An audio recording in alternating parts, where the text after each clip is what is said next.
예, 오늘 저는요, 영원한 기쁨의 이유, 하늘에 기록된 내 이름, 이런 제목으로 하나님 말씀을 선포하겠습니다. 사람들은 흔히 자신의 삶에서 기쁨과 행복을 찾기 위해서 여러 가지 것들을 추구합니다. 어떤 이들은 물질적인 성공을 추구하고, 어떤 이들은 명예와 인정을 추구하고요, 또 어떤 이들은 가족과의 화목을 또 최고의 기쁨으로 여깁니다. 어떤 이들은 건강을 또 최고의 가치로 여기기도 하죠. 물론 이런 것들은 우리에게 일시적인 기쁨과 만족을 줄 수 있습니다.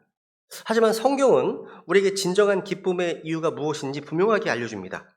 오늘 본문에 보시면 예수님의 제자들이 복음을 전하고 돌아와서 마귀들이 자신들이 굴복한다는 기뻐하면서 주님께 보고를 합니다.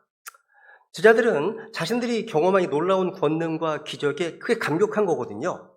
그런데 예수님은 그들에게 더 중요한 말씀을 하십니다. 그럼에도 불구하고 그 영들이 너희에게 굴복하는 이 일로 기뻐하지 말고 오히려 너희 이름이 하늘에 기록되었으므로 기뻐하라. 예수님은 우리가 이 땅에서 경험한 여러 가지 기쁨들보다 우리의 이름이 하늘 생명책에 기록된 것이 가장 큰 기쁨의 이유임을 가르쳐 주십니다. 이것은 단순히 기분 좋은 소식이 아니라 우리의 영원한 운명이 달라지는 사건입니다. 우리가 예수 그리스도를 믿음으로 사망에서 생명으로 옮겨지고 하늘나라의 백성이 된다는 사실이야말로 최고의 기적이자 최대의 기쁨의 이유라는 겁니다. 이 기쁨은요, 영원히 변하지 않습니다. 우리가 삶의 어떤 상황 속에서도 흔들리지 않는 확신을 주는 이유가 됩니다. 그런데 우리가 예수님을 믿고 하늘에 이름이 기록된 것은요, 단순히 우리만의 기쁨으로 끝나는 일이 아니죠. 이 놀라운 기쁨은 세상에 이루어진 혼들에게도 반드시 전해야 될 소식입니다. 과거에 어떤 목사님이 쓰신 책 가운데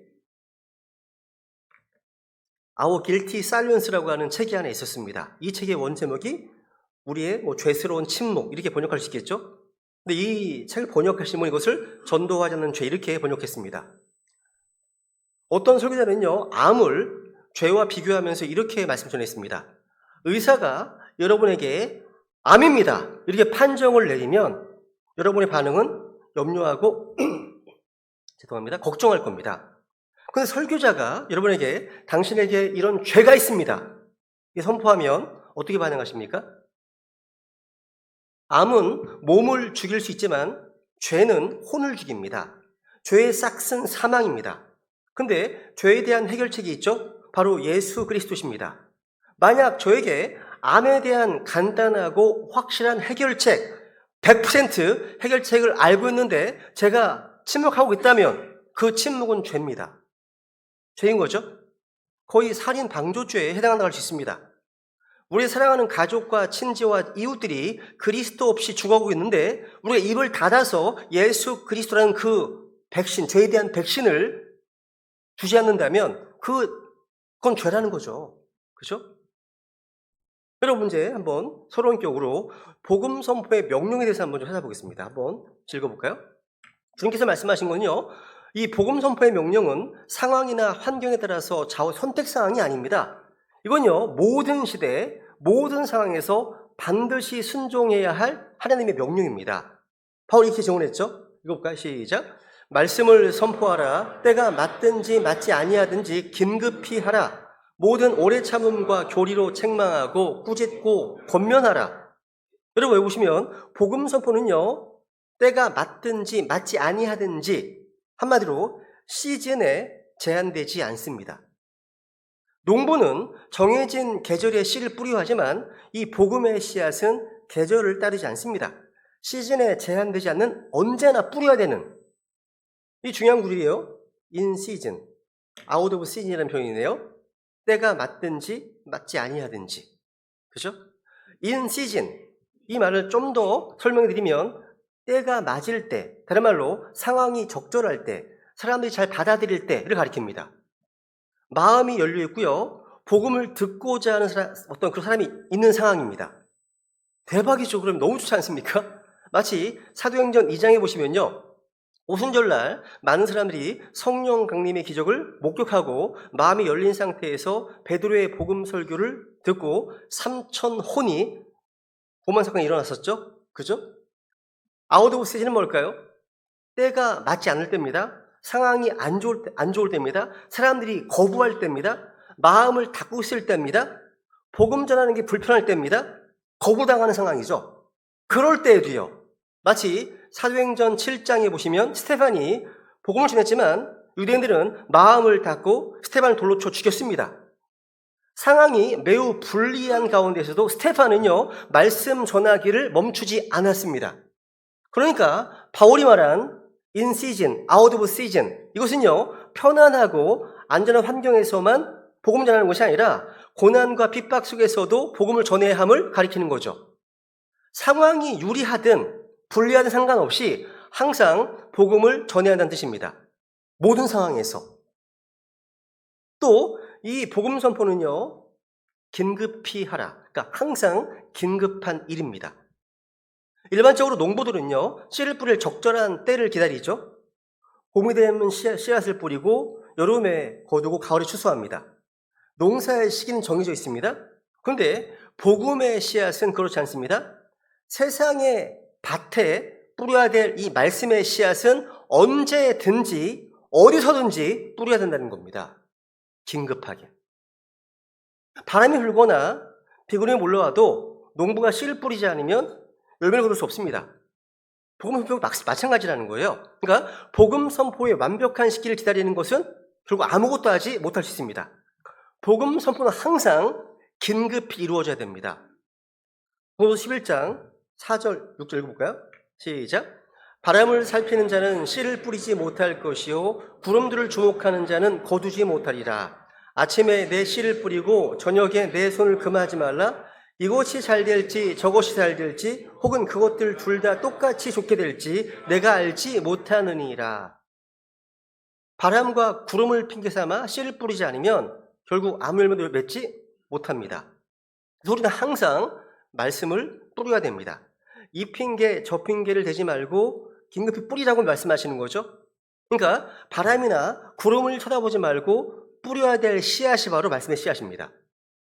그러니까 이 씨를 뿌리고 혼을 거두는 일은 때와 장소가 없다는 거죠. 항상 긴급히 해야 되는 일입니다. 그리고 이제 이 복음 선포의 핵심은 뭐냐? 바로 예수 그리스도십니다.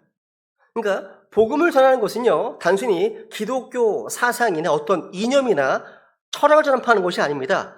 복음 선포의 핵심은 예수 그리스도 그분 자체를 전하는 거예요. 사도행전에 보시면 사도들은 예수님의 죽으심과 부활을 선포했습니다. 하나님의 왕국을 선포했습니다. 무엇보다도 예수 그리스도를 선포했습니다.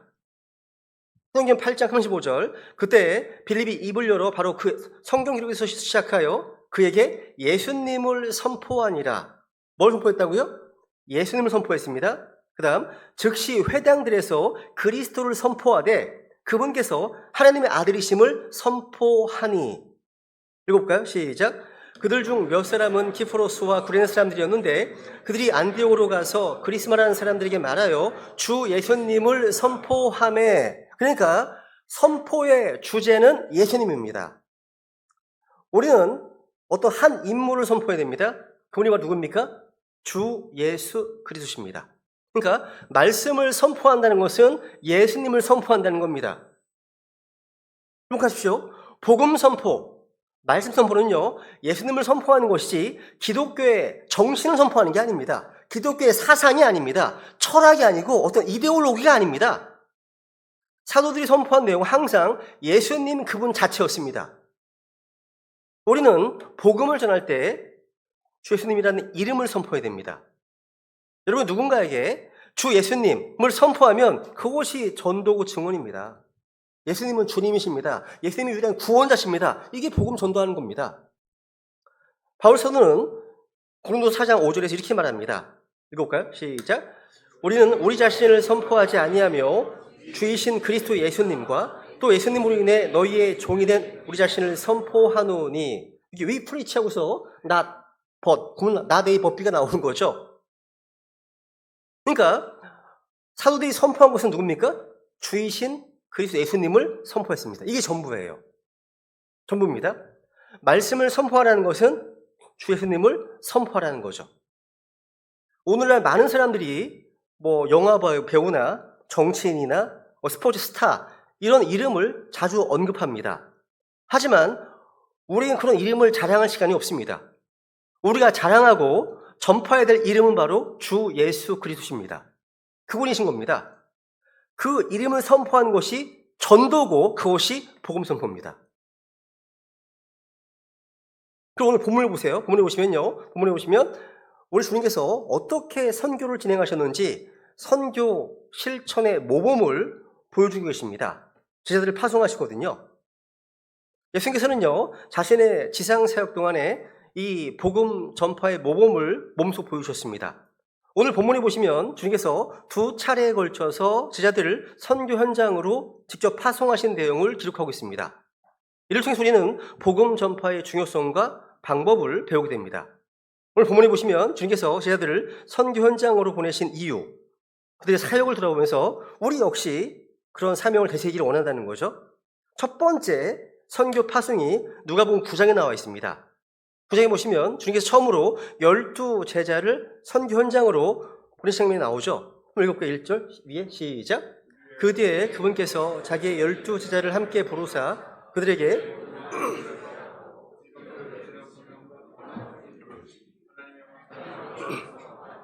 병든 자들을 고치게 하려고 그들을 보내심에, 그리고 이어지는 말씀이 1차 선교의 내용을 이렇게 요약하십니다. 그들이 떠나 고을들을 지나가며 복음을 선포하고 각처에서 병을 고치더라. 사도들은 이스라엘의 고을들을 지나가면서 복음을 선포했습니다. 그리고 나서 오늘 본문에 보니까 이제 두 번째 파송을 하십니다. 이제 70명을 보내시는 겁니다. 두 번째로 보내시는 거예요. 이번에는 12제자가 아니에요. 70명의 제자들을 각 도시와 마을로 짝을 지어서 보내십니다. 읽어볼까요? 시작. 이 일들 뒤에 주께서 다른 70명도 세우사 친히 가시려는 각 도시와 장소로 그들을 둘씩 자기 얼굴 앞에 보내시며 그런 까닭으로 그분께서 그들이 이르시되 진실로 수확할 것은 많으나 일꾼들이 적으니 그러므로 너희는 수확하시는 주께 기도하여 그분께서 자신의 수확밭에 일꾼들을 보내실 것을 청하라. 이 두 번째 파송에서는요, 첫 번째 파송과 비교했을 때 중요한 차이점이 있죠. 먼저 선교단의 규모가 커졌어요. 첫 번째 파송에서는 12명이었는데 이번에는 70명으로 확대되었습니다. 이것은 예수님께서 복음을 전할 영역이 넓어졌고 사역의 필요가 커졌음을 보여줍니다. 또한 선교의 긴급성이 강조되었습니다. 주님 말씀하시지 않습니까? 진실로 수확할 것은 많으나 일꾼들이 적다고요. 한번 따라 해볼까요? 수확할 것은 많으나 일꾼들이 적다. 이 말씀은 복음을 들어야 될 사람들은 많이 있는데 전할 사람이 부족하다는 말이죠.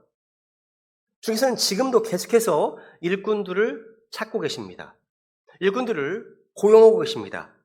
일할 것은 많고 일꾼들이 적다면 여러분이 누구든지 간에 언제든지 원하기만 하면, 의지만 있으면 주님의 일꾼이 될 수 있다는 걸 보여줍니다.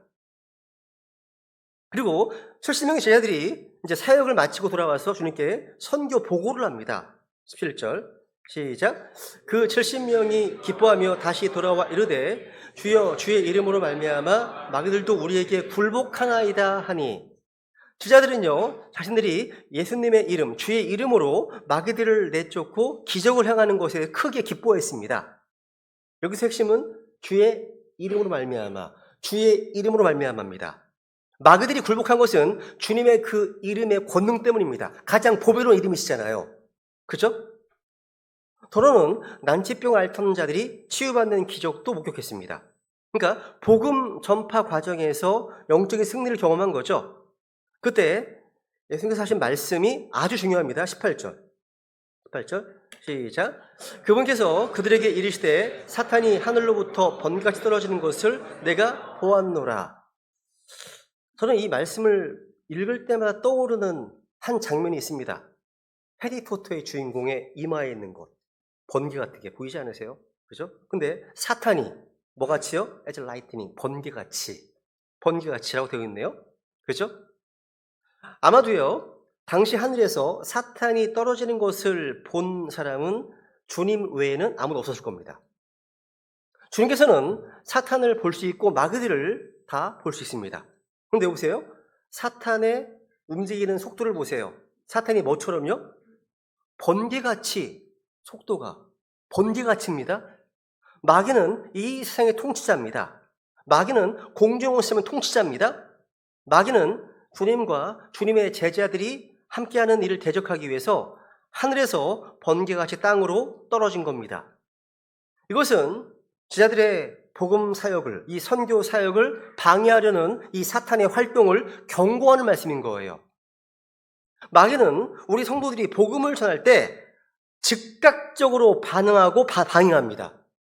사탄은요, 성도들에게 즉시 다가와서 말씀을 빼앗아가는 존재입니다.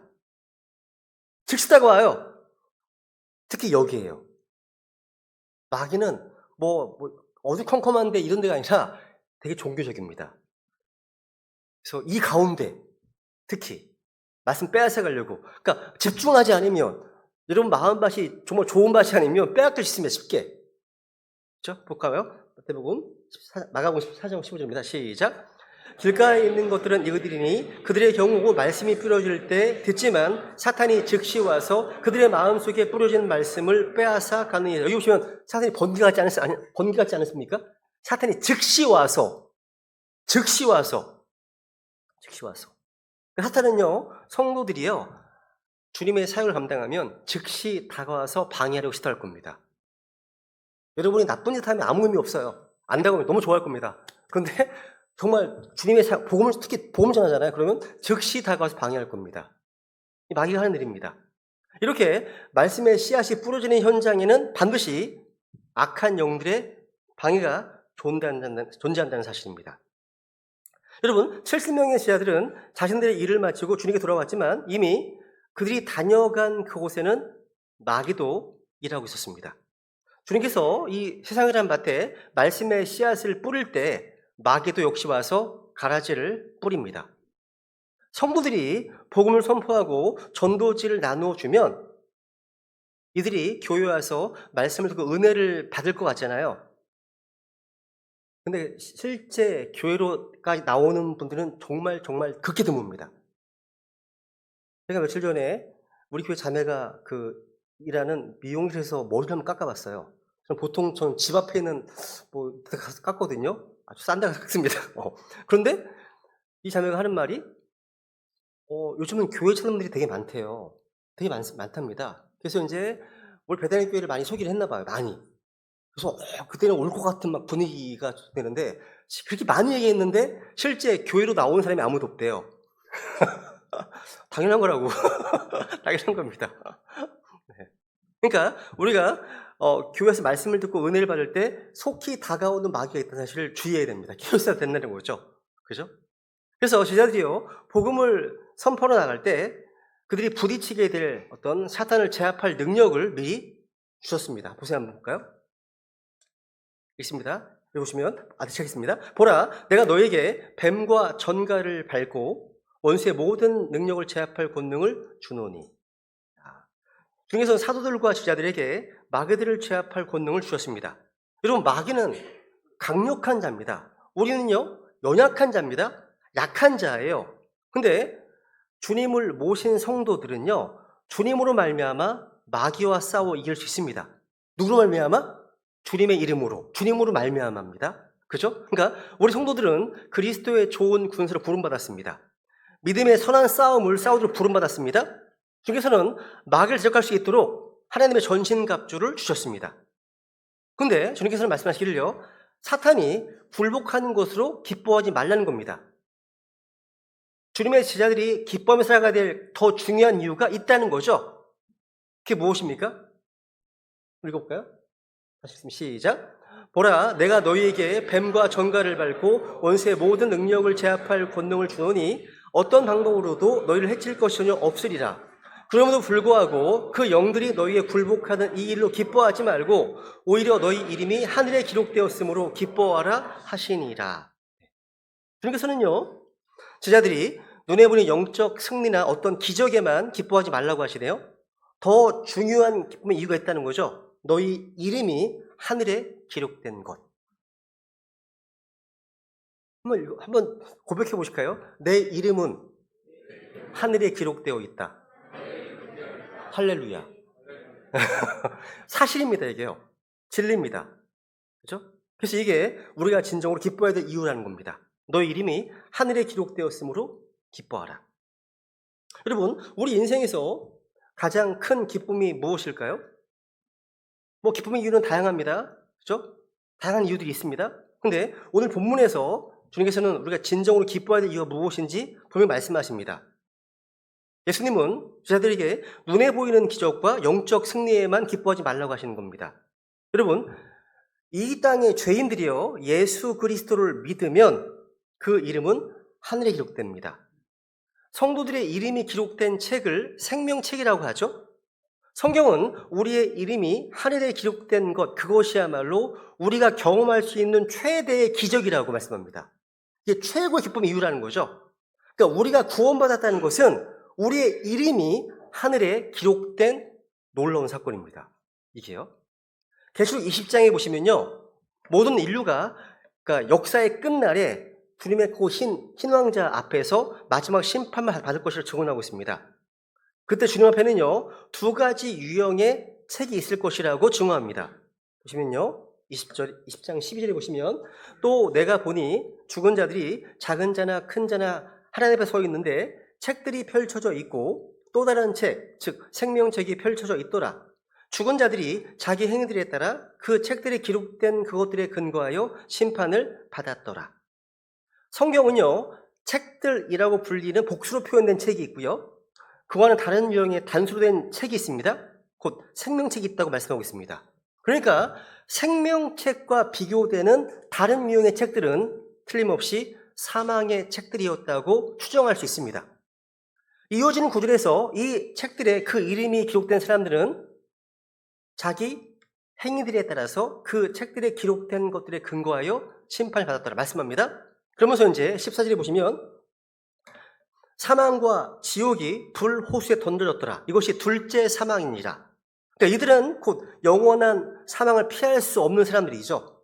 마지막 구절을 보세요. 마지막 구절 읽어볼까요? 시작. 누구든지 생명책에 기록된 것으로 드러나지 않는 자는 불 호수에 던져졌더라. 그러므로 우리가요, 한 세상을 살아갈 때 일어날 수 있는 가장 위대한 사건은 우리의 이름이 하늘에 기록된 일입니다. 반대로 우리가 한 세상을 살아가며 경험할 수 있는 최대의 비극이 있다면 사망의 책에 기록되는 겁니다. 가장 큰 비극이죠. 이것을 계속 8절 볼까요? 시작. 땅에 거하는 모든 자들, 곧 세상의 창건 때부터 죽임을 당한 어린 양의 생명책에 이름이 기록되지 않은 자들이 그에게 경배하리라. 그러니까 이거 잘 읽으셔야 됩니다. 세상의 창건 때부터 죽임을 당한 어린 양. 이렇게 읽으셔야지. 세상의 창건 때부터 죽임을 당한, 그러니까 창건 때부터 이렇게 연결시키면 안 됩니다. 창건 때부터 죽임을 당한 어린 양. 이렇게 읽으셔야 됩니다. 어쨌거나 보시면 여기서 짐승은 누구죠? 짐승?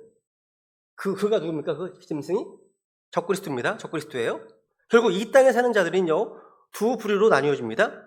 예수 그리스도를 주님으로 따르고 하나님이신 그분을 경배할 자가 있고요, 그리고 짐승으로서의 적그리스도, 그를 경배할 자로 나뉘어집니다. 둘 중 하나예요.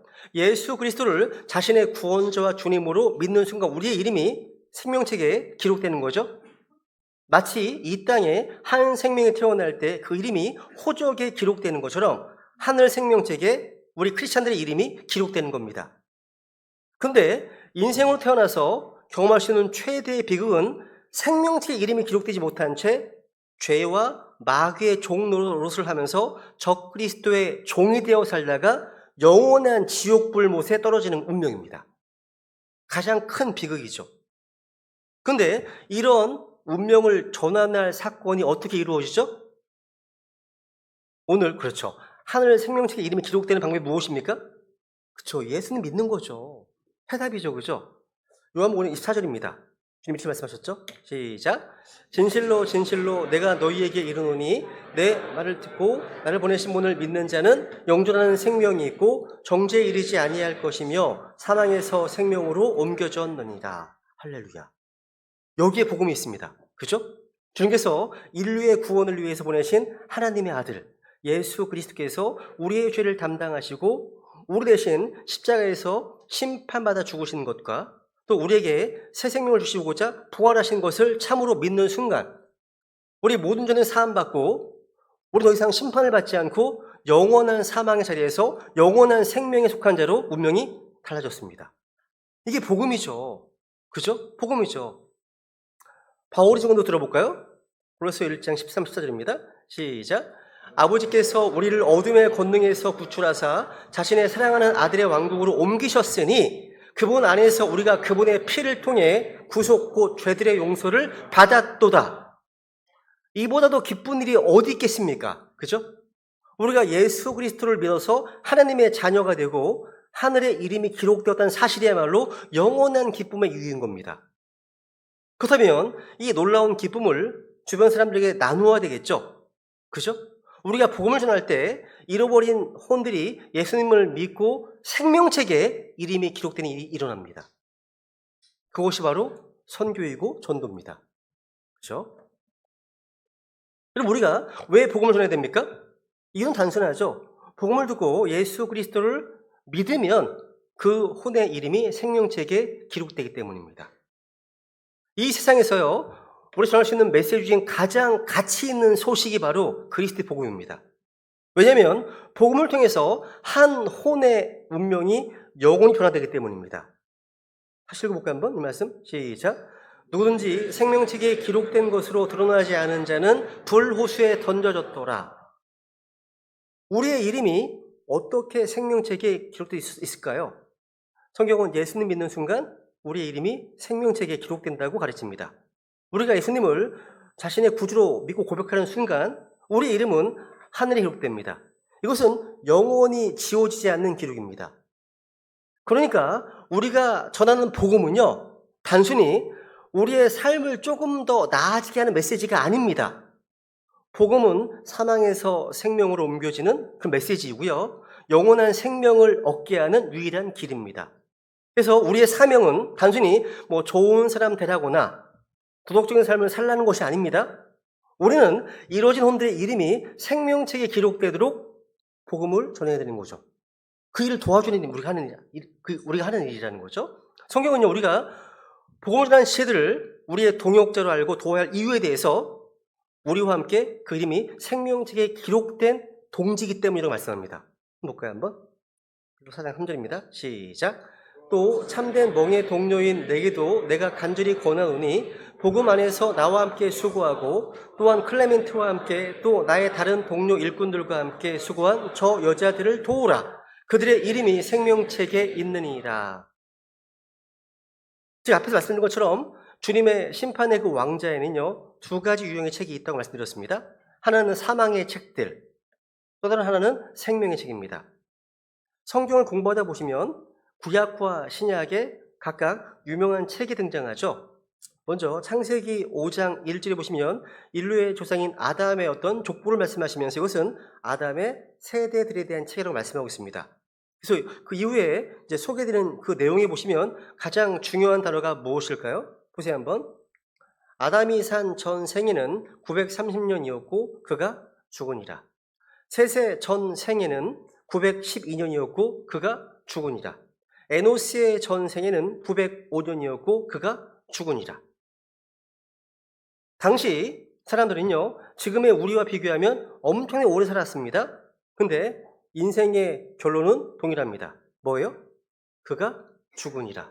그가 죽으니라. 죽으니라. 그러니까 한마디로 아담의 책, 그 족보는요, 결국 사망의 책인 겁니다. 결국 이 사망의 책은 바울 사도가 증언한 인류의 보편의 운명의 확인인 겁니다. 이것을 로마서 5장 12절 시작. 그러므로 한 사람으로 말미암아 죄가 세상에 들어오고 죄로 말미암아 사망에 들어왔으며 이로써 사망이 모든 사람에게 전달되었으니 이는 모든 사람이 죄를 지었기 때문이라. 반대로요, 이 아담의 이 족보와는 전혀 다른 운명을 암시하는 족보가 있죠. 그것은 신약의 시작인 바로 예수 그리스도의 세대에 대한 책입니다. 그죠? 예수님의 족보에 되어 있습니다. 아브라함 자손이시요 다윗 자손이신 예수 그리스도의 세대에 대한 책이라. 아브라함은 이삭을 낳고 이삭은 야곱을 낳고 야곱은 유다와 그의 형제들을 낳고 유다는 다메릭에서 베레스와 세라를 낳고 베레스는 헤스론을 낳고 헤스론은 람을 낳고 계속 낳고 여기 마태복음 1장 예수 그리스도의 어떤 이 세대에 대한 책, 이 족보에서 생략되는 단어가 뭐죠? 죽으니라. 이 표현이 없어요. 죽으니라. 없습니다. 오해하지 마세요. 이들이 죽지 않았다는 말이 아닙니다. 이들은 죽음의 운명을 극복하고 영원한 생명을 얻은 사람들입니다. 이런 기적은요, 한 사람 예수 그리스도로 말미암아 그렇게 된 겁니다. 다시 로마서의 증언을 보세요. 한번 17절 시작. 한 사람의 범죄로 말미암아 사망이 한 사람을 통해 군림하였다면 은혜와 의의 선물을 넘치게 받는 자들은 한 사람 예수 그리스도를 통해 더욱더 생명 안에서 군림하리라. 그렇습니다. 이제 예수 그리스도를 믿고 그분에게 속한 자들은요, 새로운 생명을 얻고 생명의 군림, 생명의 통치를 받는 하나님의 백성이 된 겁니다. 이게 복음이죠. 그죠? 예수님을 이 땅에 구세주로 이제 보내신 그 복음을 듣고 그걸 믿는 순간 우리는 사망에서 생명으로 옮겨진 겁니다. 그러니까 다시 설명하면 그리스도의 복음을 듣고 예수 믿는 순간 우리의 이름은 아담의 그 책에서 한마디로 사망의 책에서 붉은 줄이 그어지고 예수님의 그 책으로 하늘의 생명책 이름이 기록된 겁니다. 놀라운 인생 역전이죠. 놀라운 거죠. 그죠? 우리는 더 이상 사망의 통치를 받지 않습니다. 생명의 굴림, 그 통치를 받습니다. 요한복음 11장 이런 말씀 있죠? 11장 읽어볼까요? 시작.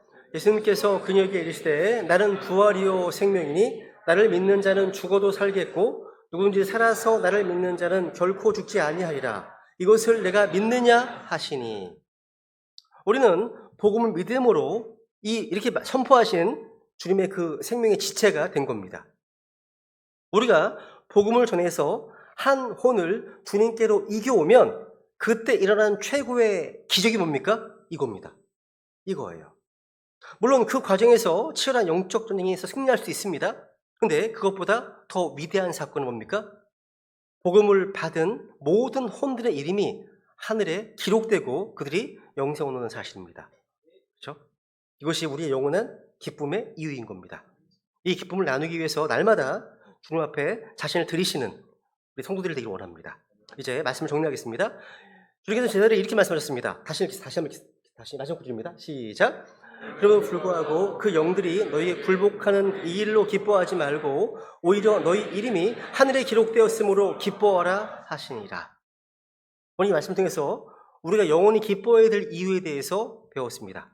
너희 이름이 하늘에 기록되었으므로 기뻐하라. 이 기쁨은요, 영원히 변치 않는 기쁨입니다. 그렇죠? 이 기쁨은요, 영원한 겁니다. 우리가 구원받은 하나님의 자녀가 되었다는 사실은요, 어떤 상황 속에서도 흔들리지 않는 기쁨의 이유가 됩니다. 또한 여기서 우리가 우리의 사명을 발견하게 되죠. 복음을 전함으로 이루어지는 혼들의 이름이 이 생명책에 기록되도록 도운다는 사실, 우리 역할이라는 거, 역할. 도울 수, 그죠? 사실입니다. 우리의 사명은 이 복음을 전하고 더 많은 이름들이 생명책에 기록되도록 도우는 일입니다. 그래서 이 일은요, 단순한 의무가 아니에요. 그것은 하늘에서 새로운 이름이 기록되는 기적을 이루는 일입니다. 우리가 하나님의 백성으로서 또 하늘 백성으로서 또 하늘의 시민권자로서 영원한 기쁨의 길을 가졌다면 이제 그 기쁨을 세상에 나가서 나누어야 되겠죠. 이 복음 전하는 일은요, 우리 모두가 다 열심을 낼 일입니다. 그래서 오늘 설교를요, 이렇게 한 문장에 표현해 봤습니다. 한번 읽어볼까요? 시작. 우리의 이름이 하늘에 기록된 것이야말로 최고의 기쁨이며 이를 확신하고 복음을 전파하는 것이 그리스도인의 사명입니다. 이게 우리의 삶입니다. 그렇죠? 여러분, 주님 말씀하신 것처럼 이 말씀을 좀 깊이 새기시기 바랍니다. 우리의 기쁨은요, 이 세상 일시적인 성공이나 성과에 있는 게 아닙니다. 우리의 이름이 하늘에 기록된 사실에 기뻐해야 됩니다. 그리고 이 기쁨을 나누어야 될 사명을 가졌습니다. 우리가 전하는 복음을 통해서 더 많은 이름이 하늘 생명책에 기록되길 소망하면서 기도합니다. 우리 이 시간 이 영원한 기쁨을요, 마음에 새기고 오늘도 하나님께서 주신 이 복음 전파의 사명을 신실하게 감당하는 삶 살겠다고 이 시간 결단하시면서 주님께 은혜를 구하겠습니다.